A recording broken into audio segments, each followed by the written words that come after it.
Morning, folks. Welcome to this special edition of the Daily Politics. In the aftermath of the riots of the past week, MPs have returned to Westminster for an emergency session of Parliament to discuss the violence, looting, widespread lawlessness that have swept across most of England's major cities. After 4 nights of disorder, last night was much calmer, thanks to large police numbers and heavy rain, while courts sat through the night to deal with the hundreds of those arrested. In half an hour, the Prime Minister will outline more details of what he's called the fight back against the riots when he addresses the Commons. We'll have his statement live here at 11:30. And as markets tumble further over questions now about France's economy, Chancellor George Osborne will be making a statement on the global financial turbulence.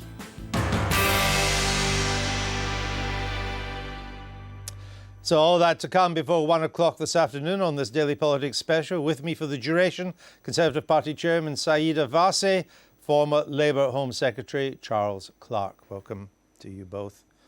Now, after 4 nights when the streets of England's cities became the scene of riots and looting, sometimes unchecked by the police, last night was that bit quieter. But if the immediate threat of continuing riots appears to have died down, and they always peter out at some stage, the questions about police tactics, police response, police numbers, and the political argument over just why England has been riven by riot, with areas given over to anarchy for hour upon hour, well, they're only just starting. Speaking this morning, Labour Shadow Home Secretary Yvette Cooper told the BBC that the government must reverse its decision to cut police budgets.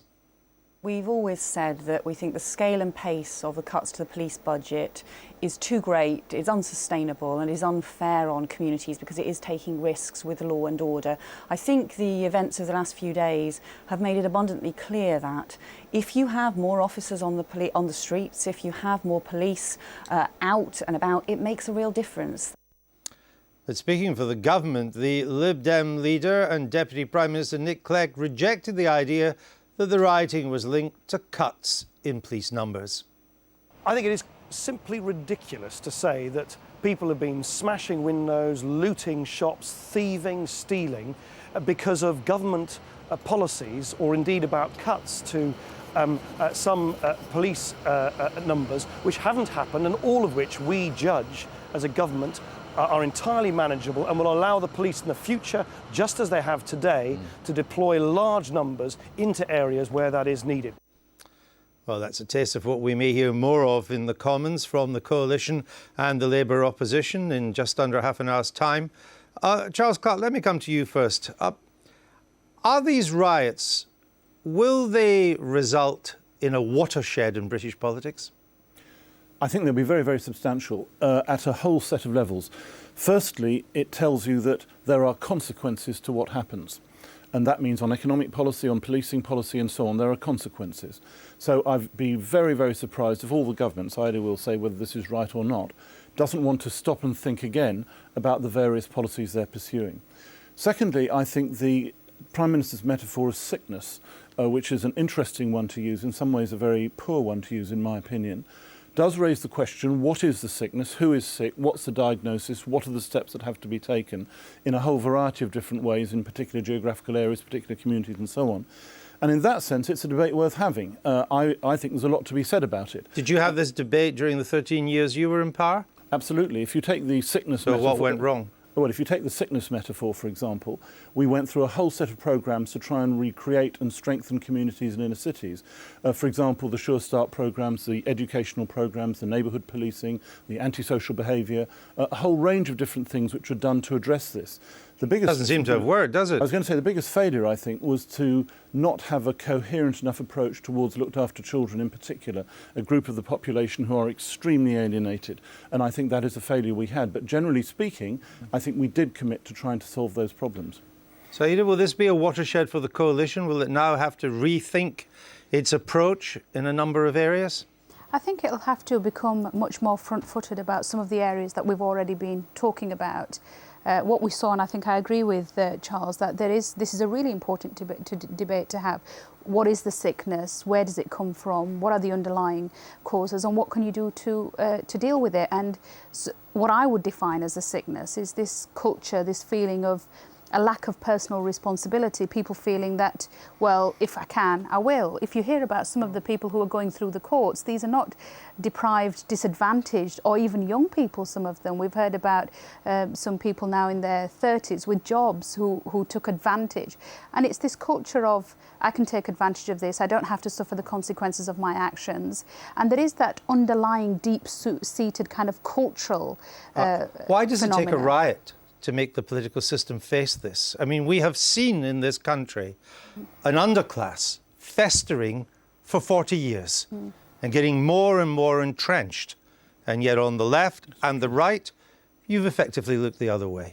Well, when we have spoken, and I've spoken about the underclass in the past, I mean, I've spoken about, for example, my own working class roots and how that's very different. That's very different. That's very different to what we see now as an underclass. And we see it across all communities, and I've spoken about it in relation to specific communities. When I've spoken about this, or indeed when David Cameron has spoken about this, when he spoke about Broken Britain, there were a lot on the left and even the kind of intelligentsia on all sides who were a bit snippy and sniffy about saying, why are we talking about this? And I think maybe in some ways that very important debate that David was having, and that I think the Conservatives were having about social breakdown, about society. Well, I don't think we have. I think despite much opposition from people in all sorts of spheres not to talk about what it means to have a strong society, what it means to have strong parenting, we've managed to continually talk about it, and this highlights why it's important. Okay. Charles Clarke, you doubled public spending in the Labour government. You had massive amounts of money going into these areas, yet it did not eradicate the core problem of a largely unemployed underclass. It didn't eradicate it. It made massive impact on it, and I don't agree with your picture of 40 years of nothing happening in these areas. We had an enormous range of programmes which were targeted specifically at the inner city. For example, the parenting example that Saida gives. We had massive support for parenting precisely to try and address some of these very particular problems. I will concede, of course, that we did not solve the problems. That is definitely the case. But it's certainly not the case that it's broken Britain, all this analysis that's being described. I think that Britain looks pretty broken to people abroad today. It certainly today. does. And you've got a group of thousands of people who've been doing this terrible action, creating fear. And if you look at the numbers from the Met, from the West Midlands, that's what it is. Thousands, not tens of thousands of people.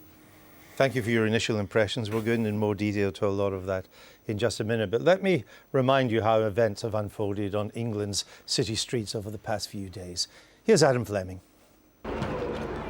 Trouble first flared on Saturday night in the North London borough of Tottenham. Police cars were attacked, then set on fire. Local businesses damaged, homes destroyed. There was another neighbour trying to get out the building, you know, we were just like in such a panic. And then we got outside and then I saw the building, there had flames going up the building. It started as a peaceful vigil by the friends and family of this man, Mark Duggan, who'd been shot dead by police in the borough a few days before. Then came the looting at a nearby retail park, where clothes and electronics were stolen. As the community counted the cost of a night of violence, messages were circulating across the city on BlackBerry mobile phones calling for more. That came on the following nights. On Monday, youths fought battles with riot police in Hackney. South of the river in Croydon, a furniture warehouse that survived the 2 world wars was burnt to the ground. The affluent suburb of Ealing looked more like a war zone, and shops in Clapham Junction became targets for even more looting. Boris Johnson, the Mayor of London, flew back early from his holidays. So too did the Prime Minister, who called in reinforcements for the under-pressure Met Police. The Metropolitan Police Commissioner has said that compared with the 6,000 police on the streets last night in London, there will be some 16,000 officers tonight. All leave within the Metropolitan Police has been cancelled. There will be aid coming from police forces up and down the country. That led to a night of relative calm in London, a city that felt like it was in lockdown. But trouble flared in other places, including Birmingham, elsewhere in the Midlands, Manchester, Salford, Gloucester. An ever-widening spiral of disorder that's led to hundreds being arrested, that's left politicians struggling to keep up, and which has stretched the police almost to the limit. Adam Fleming with an overview of events of the past week, tumultuous as they were. We can now join him inside Parliament as MPs gather for this emergency statement by the Prime Minister. It'll happen at 11:30. Adam. Morning, Andrew. Well, MPs, as you said, are coming back from their holidays for this emergency recall of Parliament to listen to David Cameron's statement. Then from about 1:30, 2 o'clock, there's going to be a debate lasting till about 7 o'clock, so backbenchers can have their say. I'm delighted to say I'm joined by two backbenchers now. It's Priti Patel, the Conservative MP for Whittam in Essex, and Chuka Umunna, who's the Labour MP for Streatham in South London. There was actually some trouble in your constituency at the weekend. Now, Priti, how do you make sure this isn't just a talking shop with people standing up to condemn the violence and nothing gets done? Well, I think the condemnation will come. That's inevitable. There's no doubt about that. I think, however, the questions will also come in terms of policing, in terms of also the sanctions against these people that have committed these crimes. And actually, I think, certainly from my constituents, and I'm sure others that have been written to as well, that's really what the public want to hear. They want to know that action is going to be taken. And importantly, they want to know that the state has regained control as well, particularly of our streets. What sort of sanctions are you talking about? Well, I do think it is punishments for those that are convicted of violence and criminality. And I've spoken this morning about this issue already. I do think we have to look at taking away some of those rights, basically, the entitlements that people have had, where they have been convicted of criminal acts. What does that mean then for the sentencing reforms planned by Ken Clarke, the Justice Secretary? Well, I think that's an open question. It really is. I mean, that's a piece of legislation that's going to go through the House of Commons in the autumn. I do think, we've got to look at the reinforcement of punishments and having sanctions. And this is also about welfare reform as well, another piece of legislation going through the House as well. Looking at housing benefits, for example, and some of the welfare benefits that people are currently getting. We've got to relook at that where they have committed acts of violence and criminality. There's been a lot of talk about that today. Now, turning to you, Chuka, there was disturbance in your constituency. Do you have a theory about the root causes behind all of this? Well, the first thing I would say, I don't think we should engage in knee-jerk kind of reaction to what has happened. I say that, as you said, as a constituency MP who's had a constituency very affected by this. Because it's not just a question of actually the law, it's a question of the application and enforcement of it. And of course, that brings in lots of issues, for example, police numbers. I mean, there was points in my constituency at the time over the weekend where we were just overwhelmed. And so resourcing is an issue there. But I hope today that, A, we're not going to have a competition, to see who can express the most outrage and come up with perhaps the most punitive sanctions, a kind of hang 'em and flog 'em tone of debate. I hope we don't go down that avenue. And secondly, I hope that people like myself and my constituents, we are entitled to be able to have a discussion about the deep, profound causes of what has happened without accusations that we are somehow appeasing or excusing what went on. Because I tell you what, we're the ones who've suffered from it. So if anyone can see that there is absolutely no justification for what has been going on, it's people in my constituency and members of Parliament like myself who represent those that have been affected. But do you agree with your Labour colleagues like Ken Livingstone, Harriet Harman, who said part of the blame is with cuts to things like the educational maintenance allowance, cuts to youth services? Well, I'm not sure I necessarily would put it that way myself, partly because some of those things have still to come through. But there clearly is something that has gone profoundly wrong here. And even although I have said time and again that this was opportunistic behaviour, completely inexcusable, we've got to look at why is it that people are behaving in this way? Why are they doing these things? If we don't want this to happen again, unless we look for an explanation, unless we look to have a deeper, more profound understanding of what has gone on, instead of engaging in a kind of armchair commentary based on anecdote-style debate, we are not going to prevent it from happening again. I do not want the people that I represent ever having to feel that they can't go and walk on their streets at night ever again. Thank you very much to both of you for joining us on the Daily Politics Special as Parliament is recalled. An idea there, I think, of some of the things that we'll hear in the debates when backbenchers get to talk after the Prime Minister's statement.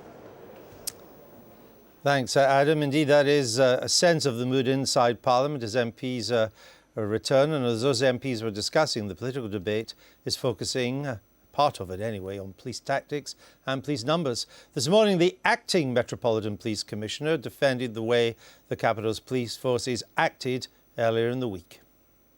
What I'd like to do is to pay tribute to the men and women that went out on Monday night when we faced unprecedented violence and damage and criminality and looting. And they were so brave. I was so proud of them in terms of how they did stand up. And any suggestion that the officers stood back is wrong.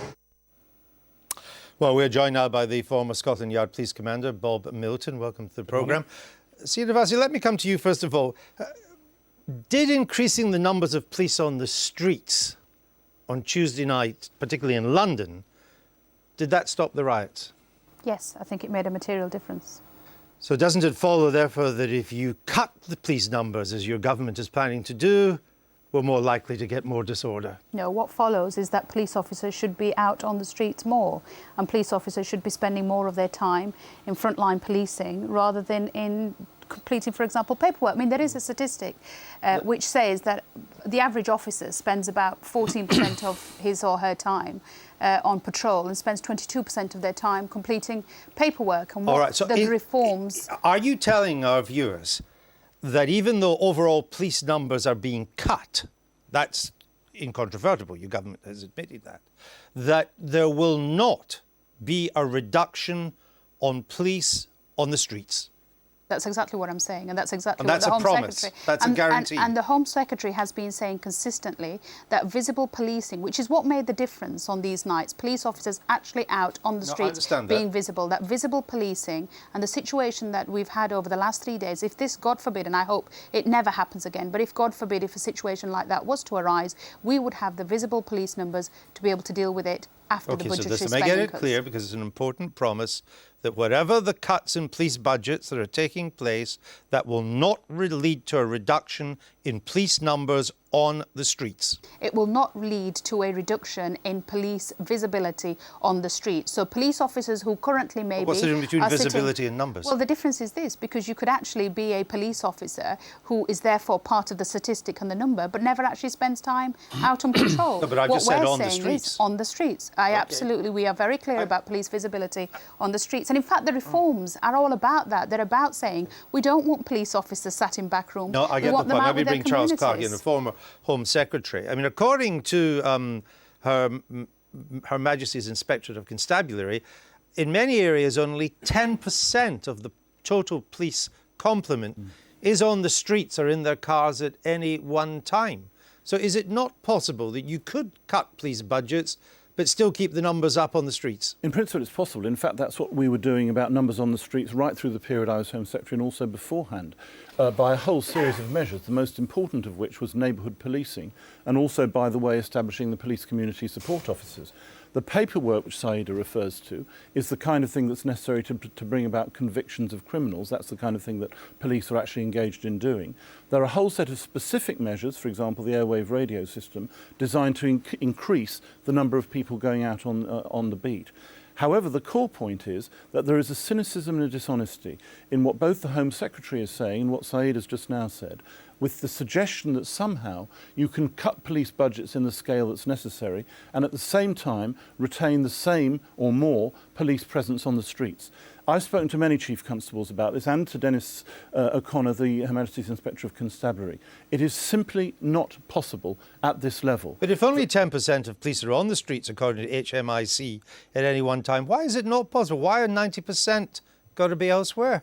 Because there's a whole set of patterns of policing, including focusing on areas of particular need. For example, the policing the other night, which would mean that there was much less police presence elsewhere. But they were on the streets. We called off, the football matches were called off as a matter of example for that purpose, in order to make that happen the other night. Well, why wouldn't you do that? I'm not contesting at all, Andrew, that it is necessary to get a higher proportion of police time on the street. Right. I would say, however, that was being done, is being done, and is not, cannot be done enough to justify the cuts in police numbers which the government is proposing. You're a former policeman. What do you say? Well, it's not simply how many police officers on the street, it's how they operate.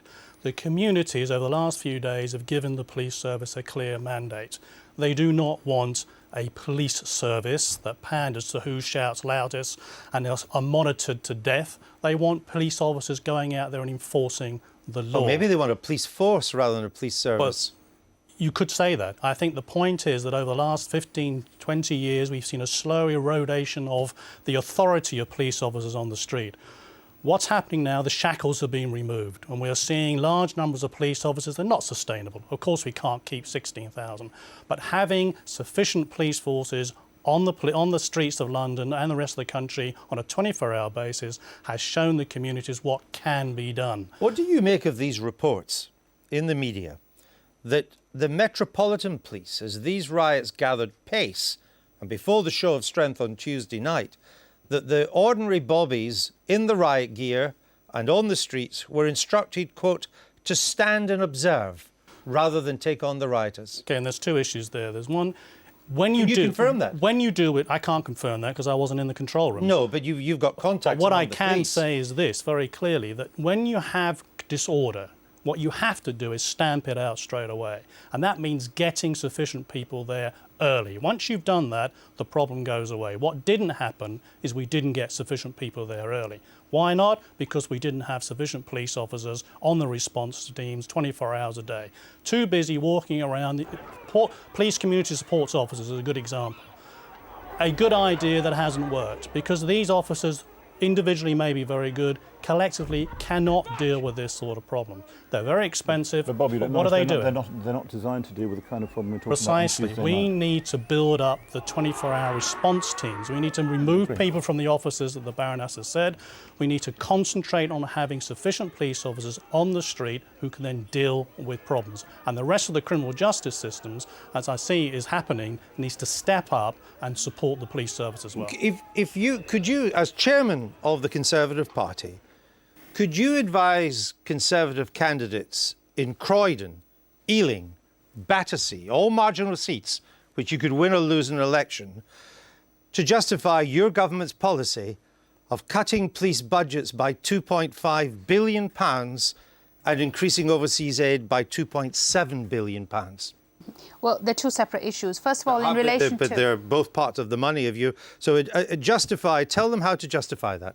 Well, first, let me deal with two issues separately. First of all, in relation to the police budget cuts that you've spoken about, let's not forget that this is about 6% in real cash terms. So when we keep talking about billions and trillions, I think it's very important to actually work this out in terms of what the police will be losing in real cash terms and how they can actually ensure the Mayor of London that thinks police it shouldn't numbers... be happening, and he's a Tory. Yeah, and the Mayor of London has absolutely every right to make a bid for further money. But in light of the current financial circumstances, that was a decision that was taken. Now, international aid is not particularly popular, and it's not particularly something that everybody would support. But some people think it's time to give some aid to Croydon and Ealing and Tottenham and the inner cities of Manchester and Liverpool. I think you're completely wrong to compare, for example, the famine in Somalia, the floods in Pakistan, all the other programmes that we're doing around the world. We could help the famine in Somalia without increasing aid by £2.7 billion. Yeah, to what's happening in Tottenham. These are two completely different areas, and I think, as Conservative Party co-chairman, one of the things that I am proud about is the fact that the Conservative Party is saying that as a party we value the fact that despite being in tough financial circumstances, we should stand by the poorest in the world. Let me just bring in Bob Milton finally. Have the police had a loss of confidence? Has there been a problem with the events of the G20 summit and the policeman where the news agent was effectively killed, and then the complaints about kettling during the student demonstrations, even though some of them were quite violent? Has there been a feeling in the police force, if we come down too hard, we get thumped, if we stand back, we get thumped? Absolutely, and I'm in contact with young police officers on the street, and they are fearful of taking action. They have to think 3 or 4 times before actually making a decision. Will this change this? I think it will, if this is a watershed, and if politicians, if the police, leaders of the police force, if the local communities get together, there is an opportunity here to really change the way we police London and the rest of the country. And the government's about to make it worse by bringing elected police commissioners like Boris Johnson, who sack commissioners of police and erode that morale very strongly. That's not true, Charles. The government is showing political will to actually support what you've just said. I'm sure there were some people in Ealing and Battersea and Tottenham wish they had more direct control over the police on Sunday night. But not Boris Johnson. Well, we'll leave that to Boris. Yeah. As we've been discussing, the debate about police tactics and numbers is now centre stage. But what about the deeper questions about why these looters and rioters, why did they take to the streets in the first place? Is it just opportunistic? Yesterday, the Prime Minister returned to his Broken Britain theme. He made a lot of it in opposition, a little bit quieter about it in government. This time, though, he went further to say, quote, "There are pockets of our society that aren't just broken, but are frankly sick." Labour's Deputy Leader Harriet Harman struck a more sympathetic tone, citing youth unemployment and the cuts to educational maintenance and allowance. She said, quote, "There is a sense that young people feel they are not being listened to by the current government." London Mayor Boris Johnson, he's already had a mention, chose the moment to fire an awkward shot across the bows of the government. This is not a time, he said, to think about making substantial cuts in police numbers. Meanwhile, Labour's candidate for Mayor of London, Ken Livingstone, well, he blamed the rioting on the government's spending cuts. The economic stagnation and cuts being imposed by the Tory government, he said, inevitably create social division. So the political blame game is now well underway. We'll probably get more of it when we go over to Parliament at 11:30. For the moment, we're joined by the BBC's political editor, Nick Robinson. Nick, good to see you in August here in the Daily Politics studio. Labour's line on this, I'm slightly unsure what it is at the moment. It seemed for a while they were emphasising simply the law and order approach. Now we have Harriet, put aside Ken Livingstone, who's a law unto himself, but Miss Harman now talking about government cuts. What is it? Well, I think Ed Miliband has been determined to keep his party talking about one thing and one thing only, which is about public order, which is why he didn't back Ken Livingstone when Ken Livingstone seemed to link it with the cuts. And he certainly didn't come out and back Harriet Harman when she, in rather different language, and she insists she was kind of misquoted from Newsnight, but also seemed to suggest that there was a link between the cuts in educational maintenance allowance, for example, cuts in youth services and well, is there, Charles Clarke? Not in my opinion, not directly. I think you have to have policies to help aspiration, but the idea that the government's policies are directly causing the action on the streets, I think, is wrong. I don't support the government's policies. I think it doesn't help what's happening in the inner cities. But I think to say these events took place precisely because of a government cut on EMA, for example, that's wrong.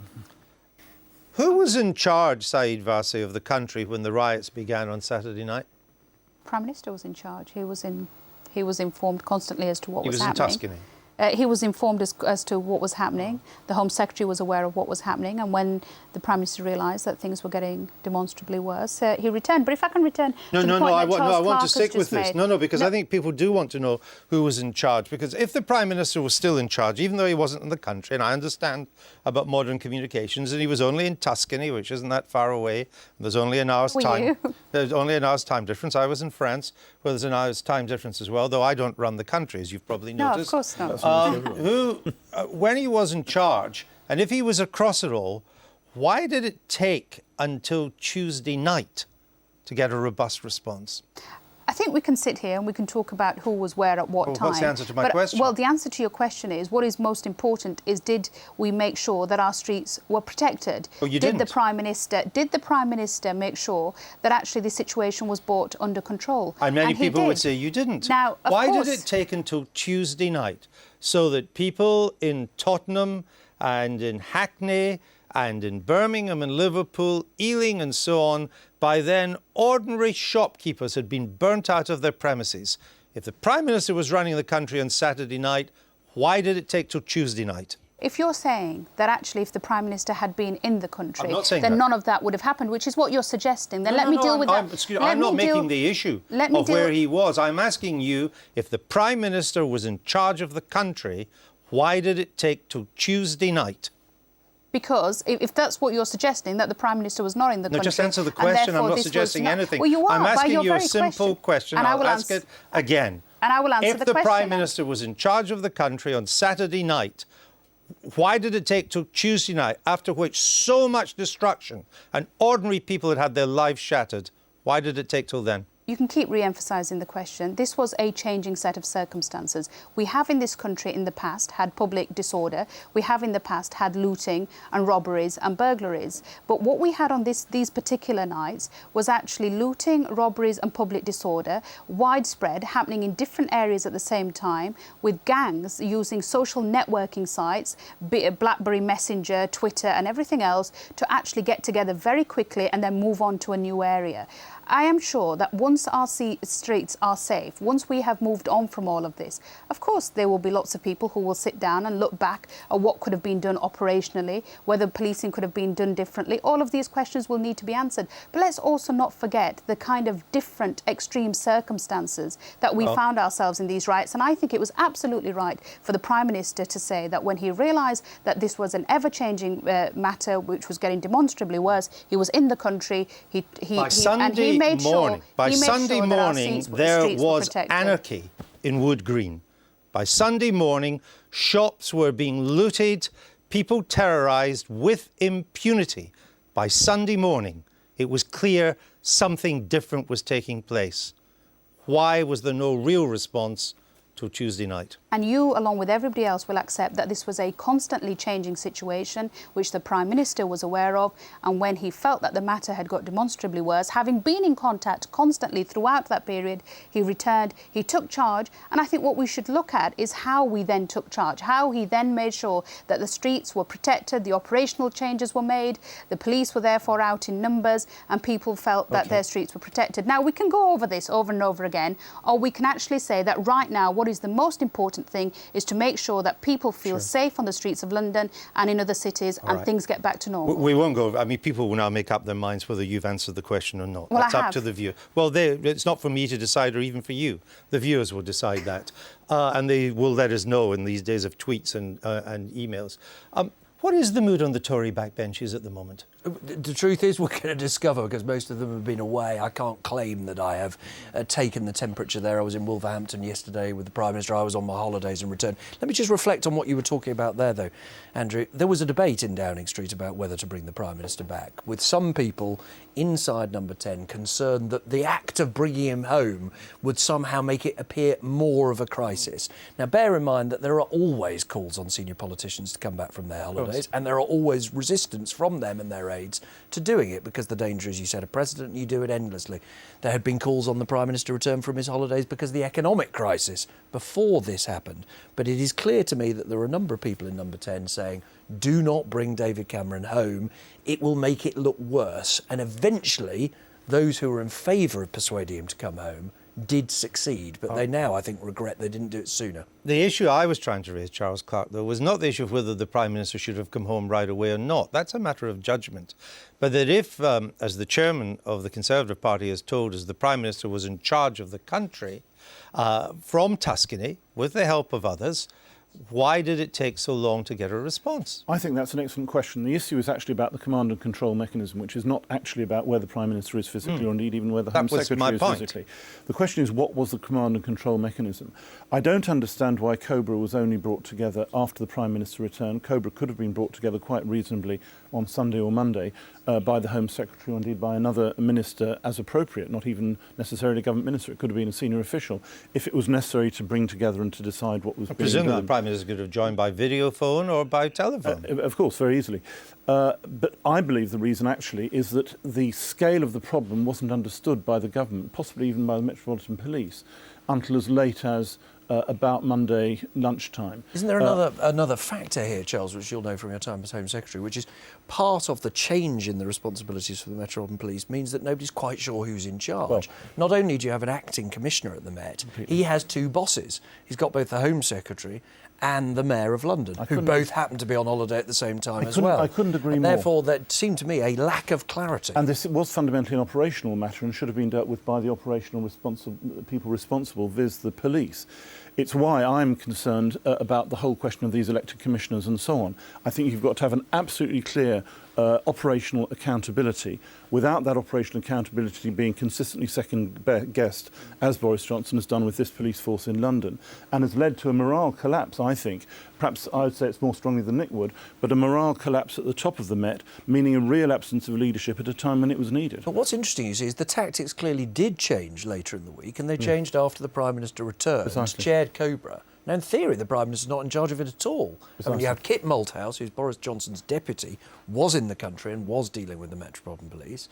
Then Boris Johnson returns, you've got the Home Secretary. But in the end, it did appear that tactics consciously changed after the Prime Minister. Let me just tell our viewers that it's now just coming up to 25 minutes to 12. You're watching a daily Politics special to coincide with the return of Parliament. I think you should be able to have a look at there. It's a pretty packed house as they've all come back from their holidays there. We're just waiting on the Prime Minister to make his statement. It will then be followed by a statement from the Leader of the Opposition, and then the Prime Minister will take questions from backbenchers on both sides of the Commons. At the moment the Prime Minister gets onto his feet, we'll bring you that statement.